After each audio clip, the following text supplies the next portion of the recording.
Christmas की शाम angel false नाम के एक छोटे से शहर में डेविड को उसका बॉस हेनरी एक बिजनेस ट्रिप पर ले जाना चाहता है। हेनरी एक बहुत ही शानदार शॉपिंग मॉल बनाना चाहता है और अपने इस ख्वाब को पूरा करने के लिए अगर उसे हिस्टोरिकल मॉन्यूमेंट्स भी तोड़ने पड़े तो उसे कोई गम नहीं है। उसे बस एक आखिरी प्रॉपर्टी खरीदनी है अपना ये प्रोजेक्ट स्टार्ट करने के लिए। डेविड और हेनरी रोजर के पास जाके उसे कन्विंस करने की कोशिश करते हैं कि वो अपनी प्रॉपर्टी इन्हें बेच दे, मगर रोजर मना कर देता है क्योंकि ये उसका खानदानी घर है और वो चाहता है कि उसके बाद ये घर उसकी पोती कारा के नाम हो जाए। जब सब चले जाते हैं कोई रोजर के दरवाजे पर नॉक करता है। जब वो देखता है वहाँ एक स्नोमैन था और अगले ही पल एंजल नाम का एक आदमी मुखौटा लगाए हुए रोजर पर टूट पड़ता है और बड़ी ही बेरहमी से रोजर का गला काट देता है। दूसरी तरफ कारा डेविड की बेटी विनी को पिक करती है। यहाँ से उन दोनों को एक पार्टी में जाना होता है। अपने बाकी दोस्तों से मिलने के बाद कारा बहुत सारी पिक्चर्स क्लिक करती है और उसके बाद बर्नी को हाय करती है। कारा के दोस्त उसका मजाक बनाते हैं क्योंकि वो बर्नी जैसी एक बेवकूफ लड़की से बात कर रही थी।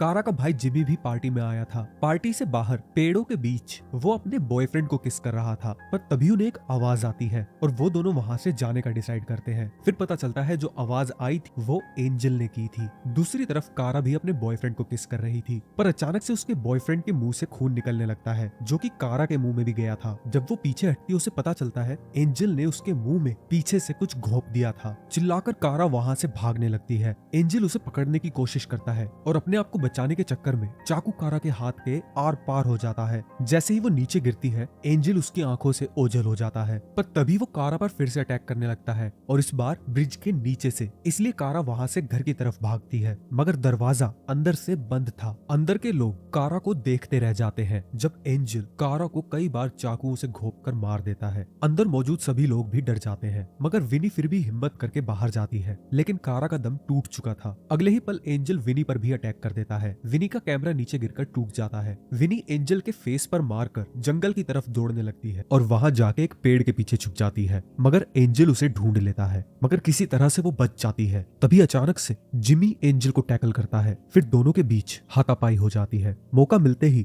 दोनों बहन भाई वहां से भागने की कोशिश करते हैं, मगर एंजल बहुत तेज है, इसलिए उन्हें पकड़कर वो जिमी पर फिर से हमला कर देता है। विनी क्रिसमस डेकोरेशन में से जंपर केबल निकालकर पीछे से एंजल को शॉक कर देती है और एंजल मारा जाता है। फिर विनी जब मुखौटा हटाती है हमें पता चलता है एंजल और कोई नहीं बल्कि हेनरी था। एक साल बाद जिमी हेनरी के साथ काम कर बहुत खुश है, लेकिन विनी को आज भी कारा की मौत का बहुत दुख है और ये भी कि उसने एक इंसान को जान से मार दिया। और इससे भी बुरा तब होता है जब उसकी पसंदीदा यूनिवर्सिटी में उसको एडमिशन नहीं मिलता। शहर का हर इंसान उस हादसे को भुला चुका है, मगर विनी को ये क्रिसमस वगैरह इरिटेट करने लगा था। जब वो रास्ते से जा रही थी उसे हेनरी का भाई बक मिलता है। वो कहता है मैं बदला जरूर लूंगा। जब विनी अपना प्रेजेंट खोलती है वो बेहद हताश हो जाती है क्योंकि उसके पेरेंट्स ने उसे एक बेहुदा सा ट्रैक सूट गिफ्ट किया है और दूसरी तरफ उसके भाई जिमी को उसकी फेवरेट कार गिफ्ट कर दी। और इसी बात पे वो अपने पेरेंट्स पर चिल्ला पड़ती है, मगर उसके पेरेंट्स कहते हैं कि अगर हम कुछ बोल नहीं रहे तो इसका ये मतलब नहीं है कि तुम कुछ भी बोलोगी।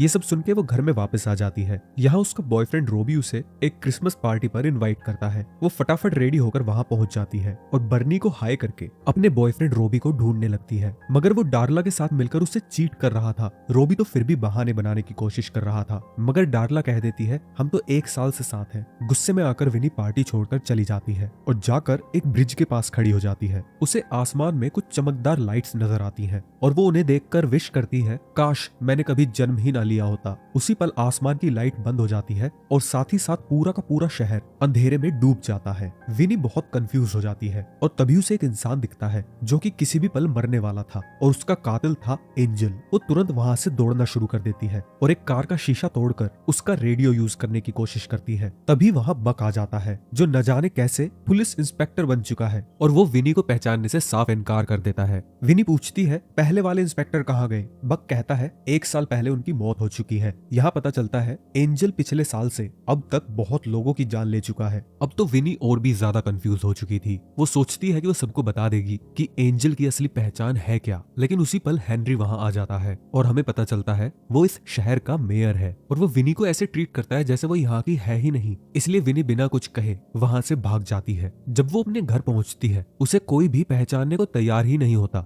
और इससे भी बुरी बात यह थी कि उसके भाई जिमी की पिछले साल एंजल ने हत्या कर दी थी। विनी को एहसास हो जाता है कि उसने इस दुनिया में सच में जन्म लिया ही नहीं है, इसीलिए वो अपने भाई को एंजल से नहीं बचा पाई। हताश होकर विनी शहर में इधर उधर भागने लगती है। जब से हेनरी यहाँ का मेयर बना है, शहर में हर किसी के हालात बेहद बुरे हो गए हैं और इस रियलिटी में हेनरी ने अपना वो मॉल भी बना लिया था। इसके बाद वो हमेशा की तरह क्रिसमस पार्टी में पहुंचती है, लेकिन इस बार यहाँ पर खुशी का माहौल नहीं था। यहाँ अंधेरा छाया हुआ था और लोग इलीगल नशे कर रहे थे और यहाँ भी उसे कोई नहीं पहचानता। रोबी और डार्ला इस रियलिटी में पिछले 3 साल से एक हैप्पी रिलेशनशिप में है। बर्नी भी विनी को नहीं पहचानती। इसके बाद विनी एक रूम में आती है और देखती है कि उसके बॉयफ्रेंड का डार्ला के साथ बहुत ही लवली रिलेशनशिप है, जिसकी वो हमेशा चाहत रखती थी। उसे वहाँ एक ईयरबुक भी मिलती है जिसमें उसकी पिक्चर थी ही नहीं। अब उसे कंफर्म हो गया है कि वो इस रियलिटी की है ही नहीं। पास में ही 2 टीनेजर्स कुछ स्मोक कर रहे थे। जो लड़की थी वो वॉशरूम के लिए जाती है और अगले ही पल एंजल हाथ में कुल्हाड़ी लेकर वहां पहुंच जाता है और लड़के पर हमला करने लगता है। वो लड़का वहां से भागने की कोशिश करता है, मगर उसके सामने का दरवाजा बंद था।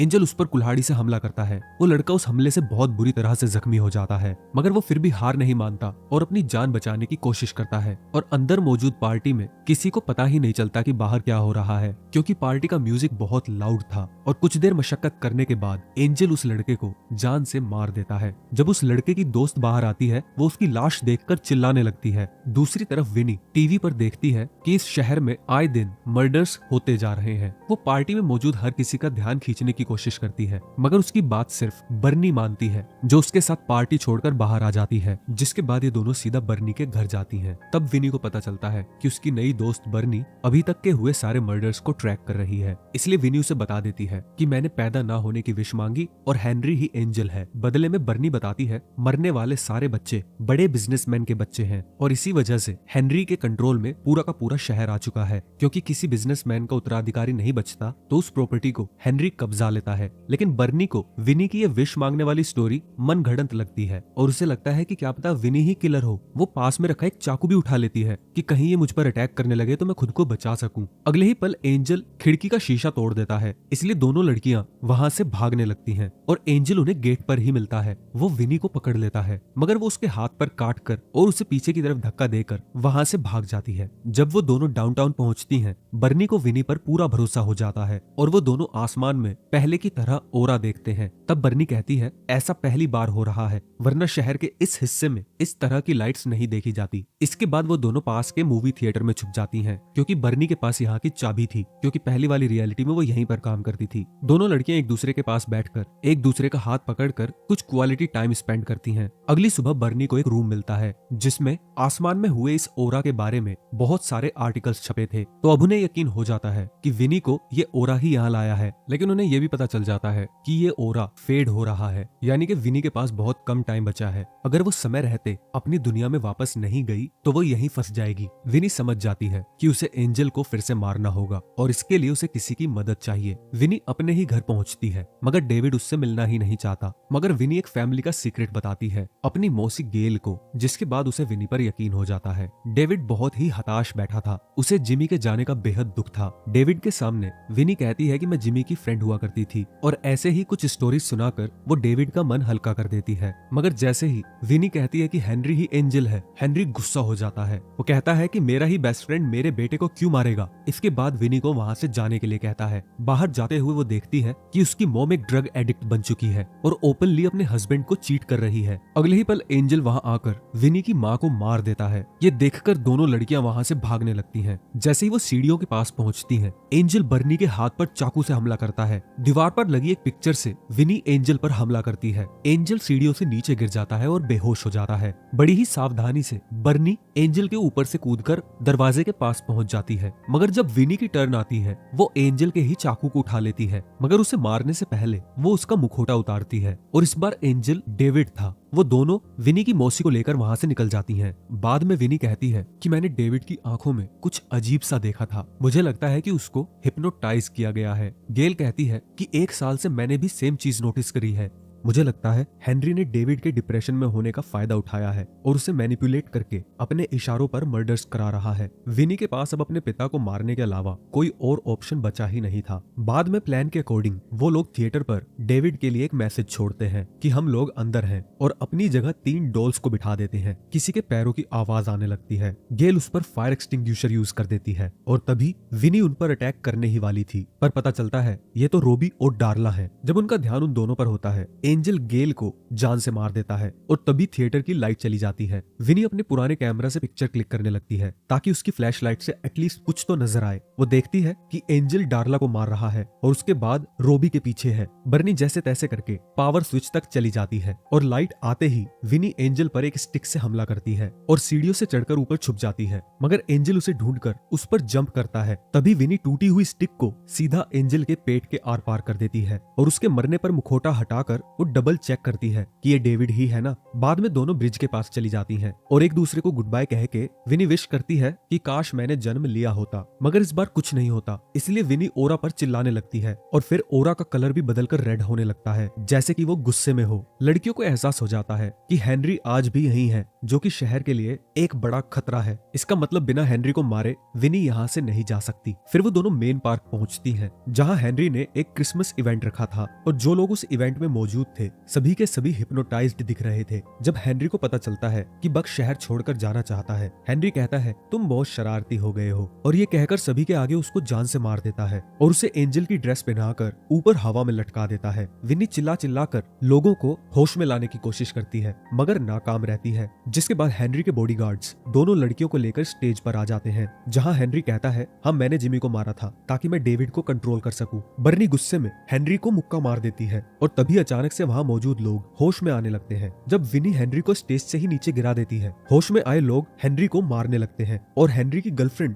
एक चाकू से विनी पर हमला कर देती है, मगर बर्नी विनी को बचाकर चाकू को अपने कब्जे में ले लेती है और फिर हेनरी की गर्लफ्रेंड और बॉडीगार्ड्स को डराकर भगा देती है। नीचे पड़ा हेनरी मौका मिलते ही वापस से सभी लोगों को अपने कंट्रोल में कर लेता है और फिर विनी का गला घोंटकर उसको मारने की कोशिश करता है, मगर पीछे से बर्नी हेनरी की पीठ में चाकू घोंप देती है। सभी लोग फिर से होश में आ जाते हैं और हेनरी मारा जाता है। उसके तुरंत बाद ओरा ग्रीन कलर में चमकने लगता है और विनी को एहसास होता है कि उसे यहाँ बर्नी की मदद करने के लिए बुलाया गया था। दोनों लड़कियां एक दूसरे को किस करती हैं। जब विनी की आंखें खुलती हैं, वो वापस अपनी रियलिटी में थी, जहाँ वो बेहद खुश होती है और बहुत खुशी से अपने माँ बाप से मिलती है। डेविड उसे एक तोहफा देता है जो था एक ब्रांड न्यू कैमरा। विनी सबको बताती है कि मेरा यूनिवर्सिटी में एडमिशन नहीं हुआ, मगर वो खुश है क्योंकि अब वो अपने माँ बाप को छोड़कर नहीं जाना चाहती। इसके बाद वो शहर में बाहर निकल जाती है। फिर रोबी और डार्ला से टकराकर उन्हें कहती है कि तुम दोनों एक दूसरे के लिए परफेक्ट हो, और फिर वो सीधा बर्नी के घर जाती है। और हैरानी की बात यह थी कि दोनों ही लड़कियों को दूसरी रियलिटी में जो भी कुछ हुआ सब याद था और आज से ये दोनों एक दूसरे की गर्लफ्रेंड हैं। इसी के साथ ये फिल्म एंड हो जाती है। अगर आपको मूवी का नरेशन अच्छा लगा हो तो प्लीज वीडियो को लाइक करें और अगर चैनल पर नए हैं तो प्लीज चैनल को सब्सक्राइब करें। Thanks for watching.